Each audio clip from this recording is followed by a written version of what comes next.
Hello, Internet! I'm Elliot the Purple Doofus, and welcome to Buddy Reads, where I read a small selection of a book and review it for you. Today we are covering chapters 108 through 113 of The Wise Man's Fear by Patrick Rothfuss. I hope you've read up to that point yourself, because I do not want to ruin anything for you. So we have Kvothe and his crew, and they're starting to head back to the mayor. They're getting all their stuff ready, they're going, and as they are walking back, they run into a struggling troop. And Kvothe has a conversation with them, and realizes that they're not so much a troop as they are kind of, not so much con men, but kind of leaning more towards the con men side of the troop ways. And he's like, it's sad to see them do that, but I understand why they have to in these times. And he purposefully falls for a couple of their traps just to throw them a penny or two. And Kvothe is walking with Tempe when Tempe gets attacked. And he gets attacked by these warriors, but these warriors are all Lethani. These warriors are all his people. And you find out that these people attacked Tempe because Tempe was teaching Kvothe, and he wasn't supposed to teach Kvothe. The warriors that attacked say, you must come with us. You must go back to your home so that we can hold tribunal over whether or not what you did was right. And Tempe is like, oh, I understand. Okay. And Kvothe said, would it help if I went back with you? And he says, yes, you should come too. So rather than to head back to the mayor's with the rest of the crew, Kvothe decides to go off with Tempe. Before he sends the crew off, he gives a note to Dedon. And he's like, here's this note that says, I had to give up my leadership qualities to you. Hopefully it will give you a bonus. And Dedon's like, yes! The rest of the crew go back to the mayor to tell them about all of the riches and bandits that they had acquired and killed, while Kvothe and Tempe go off to the Lethani village. On their way, Tempe decides to build up the training that he has done with Kvothe. It's kind of a cycle. It's like an hour of sitting and talking about Lethani, and then you run a mile. An hour of sitting and learning about the language, and then you walk a mile.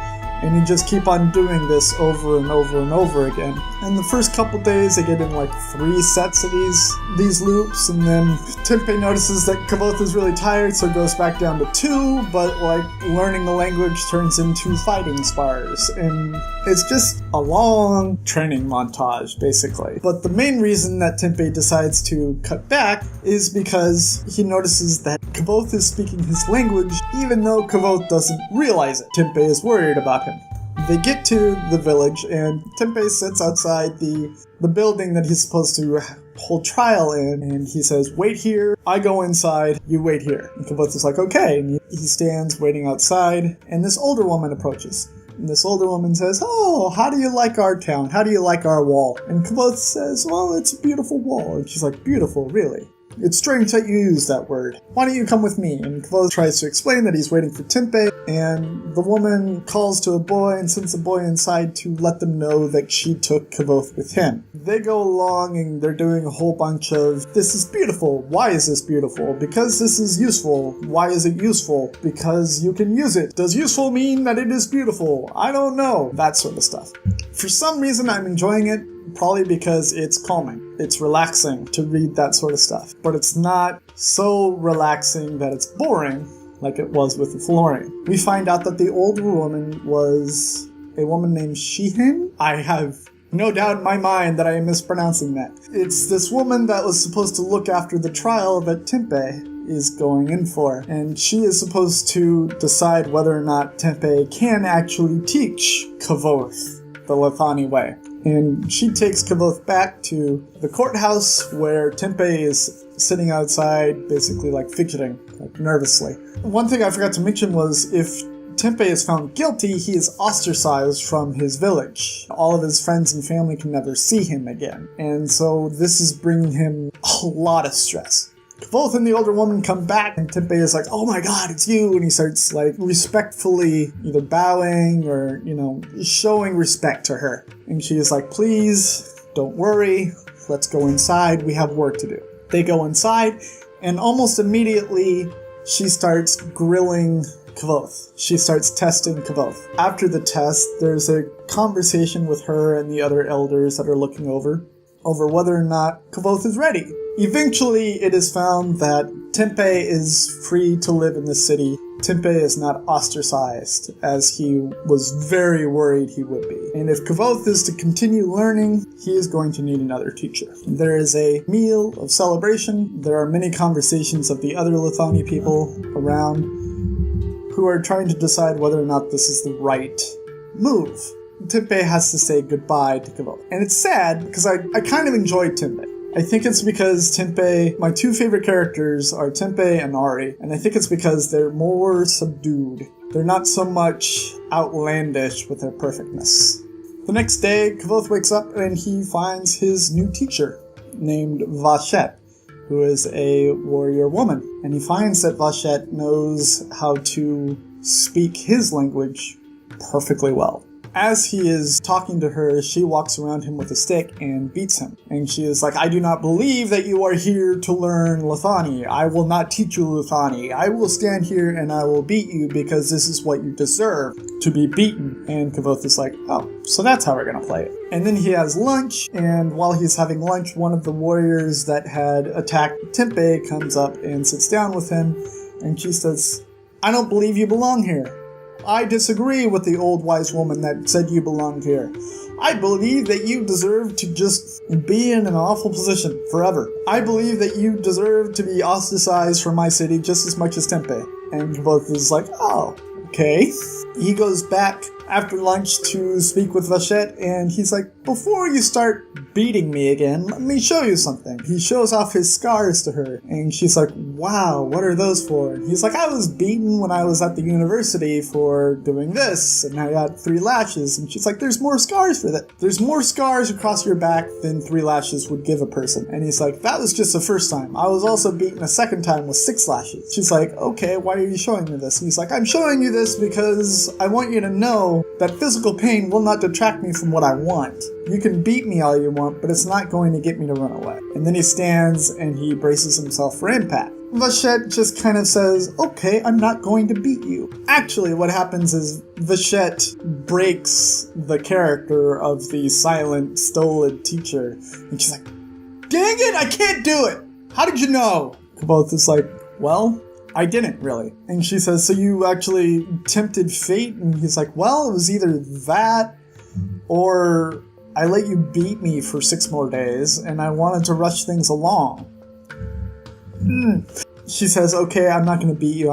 I am going to teach you. It was just a test to test your resolve. Kvothe mentions Vashet's expressiveness, how she is much more expressive than the rest of the tribe.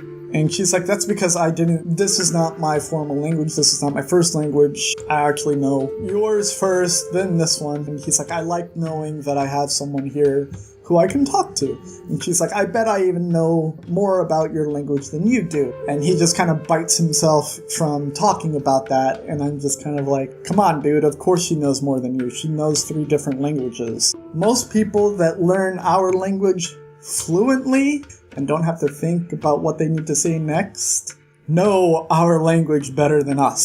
So when he bit his tongue back, I was just so irritated. They have a lesson on him speaking Lithani. She's like, you speak like a well-intentioned toddler. And he's like, come on, I'm not that bad. She's like, oh yes, you are that bad. And I'm like, yes! 1 for the Kvothe is bad at something tally. Yes! I like my characters flawed, people. And to give him a flaw makes me happy.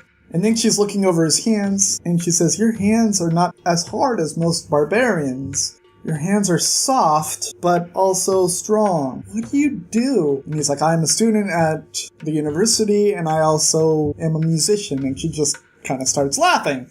And he's like, what's so funny? She says, musicians are whores. And he's like, what? And she's like, think about it. In our culture, we are very soft-spoken. We never talk louder than the person we are talking to can hear. We never talk so loud as to someone who we are not expressing our words to can hear.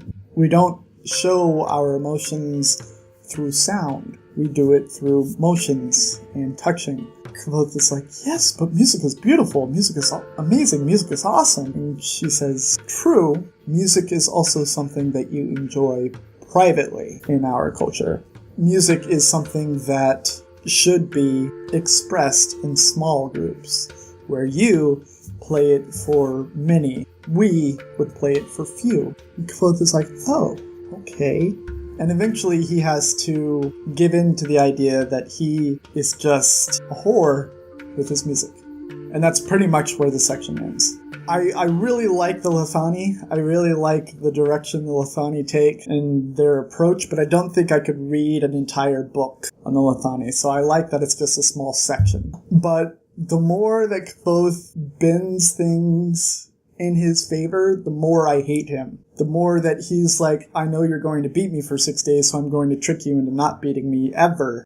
It just really rubs me the wrong way. I mean, like, just do what they're telling you to do. Don't do what you think will get you the thing you want faster. I just hate that he bends the system so much. If you like what I'm doing, go ahead and click the subscribe button. If you like this video specifically, go ahead and click the like button. And go ahead and leave a comment letting me know, what you think about when Kvothe is bending the rules as much as he is. I've been Elliot the Purple Haired Doofus. This has been Buddy Reads, reminding you to watch your Pajama Radius, and I will see you all in the next section of Wise Man's Fear by Patrick Rothfuss. Toodles!